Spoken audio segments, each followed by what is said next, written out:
Bonjour à tous, ravi de vous retrouver pour le dernier JT de la semaine. Nous sommes le vendredi 23 juin 2017 et voici votre actualité. Les Pontons Flingueurs est le festival incontournable pour les amateurs de polar. Cette année, un invité de marque est à Annecy. Je veux parler de Michel Néret, l'ancien numéro 2 de la PJ de Lyon. Après avoir passé 8 mois en détention, il revient sur son histoire dans une œuvre autobiographique. Et puis nous prendrons de la hauteur, direction Chamonix, où un événement sportif a lieu tout le week-end, le marathon du Mont Blanc.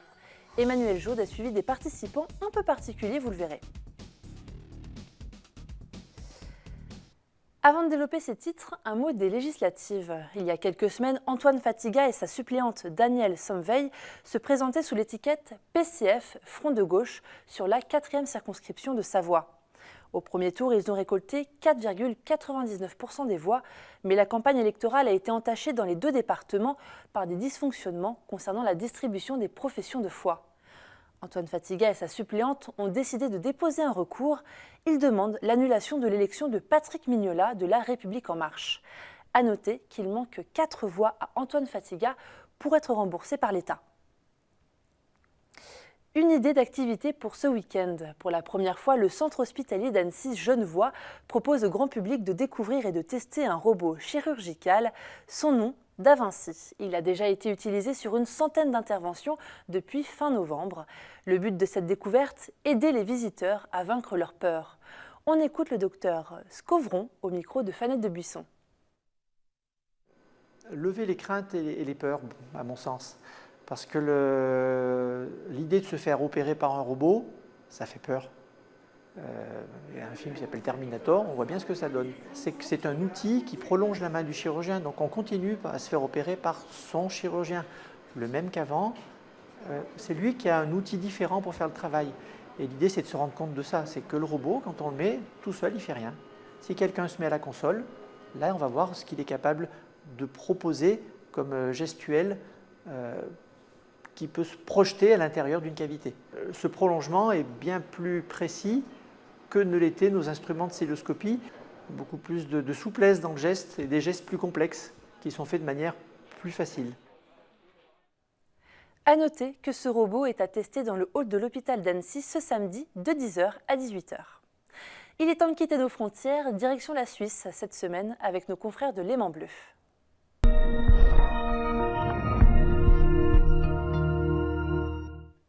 Un peu d'art pour continuer ce journal. Dans son atelier, le peintre Jean-Louis Cher fabrique sa propre matière pour peindre ses toiles.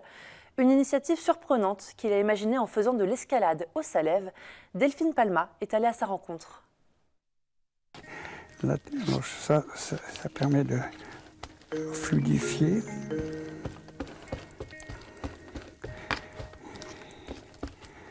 Voilà, un peu de rose.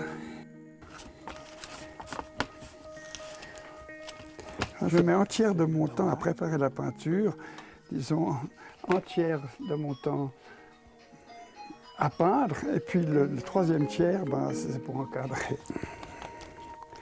Alors là, il y a un effort physique, il faut y aller. Oui, il faut y aller pour fabriquer cette matière assez extravagante. Voilà, je crois que j'ai assez dedans. L'artiste Jean-Louis Cher a inventé sa propre peinture. Un mélange de poussière de cuir issue des cordonneries et de vieilles encres d'imprimerie. Ça, un imprimeur ne peut plus l'utiliser parce qu'il est trop sec. Mais pour moi, c'est exactement ce qu'il me faut. Alors j'ai plusieurs connaissances imprimeurs qui me donnent tout le matériel qu'il faut. L'idée de cette formule magique lui est venue de son passé de champion d'escalade. À l'époque, dans les années 50, il utilisait la poussière de cuir pour réparer ses chaussures. Un jour, il l'a mélangée à une vieille boîte d'encre d'imprimeur et ça a fait tilt. C'est assez rétif comme matière, mais une fois que vous la dominez, c'est génial. Léonard de Vinci donnait 10-20 couches sur ces tableaux, mais c'était avec des lacs, des vernis, etc. Alors ça, c'est un peu le même principe, mais grossier. Subtil, bien au contraire, car les toiles de Jean-Louis Cher jouent délicatement avec la lumière et les textures. Le travail à la spatule par couches successives crée relief et aspérité. Et l'un des thèmes favoris de l'artiste, c'est la mer. Les vagues, c'est pas statique. Alors, un tableau, c'est quand même statique. Alors, pour arriver à faire quelque chose qui donne l'impression quand même du mouvement, c'est ça qui c'est très intéressant.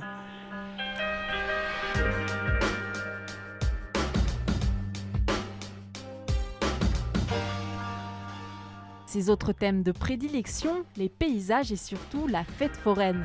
Des scènes de cirque, il y en a des dizaines dans sa maison de Lully. Après toute une vie de peinture, la maison de Jean-Louis Cher s'est transformée en un vrai petit musée. Et ce n'est pas près de s'arrêter. Depuis peu, Marianne, la femme de Jean-Louis, s'y est mise aussi. Elle crée des sculptures en papier. Le polar est à l'honneur à Annecy et ce depuis mardi. Les pontons flingueurs se sont installés au bord du lac. Hier soir, c'était le film 36 quais des Orfèvres d'Olivier Marchal qui était diffusé. S'en est suivi un débat entre quelques auteurs de polar, parmi eux Pierre Poucheret, Pierre Folacci ou encore Michel Néret. Il y a un an, l'ancien numéro 2 de la PJ de Lyon était condamné à une peine aménageable de 2 ans et demi pour trafic d'influence et corruption. Il aurait livré des informations confidentielles à des membres du grand banditisme en échange d'avantages. Le parquet de Paris a fait appel de ce jugement et de nouvelles audiences commenceront en 2018. Michel Néret s'est confié au micro de Claire Chabal.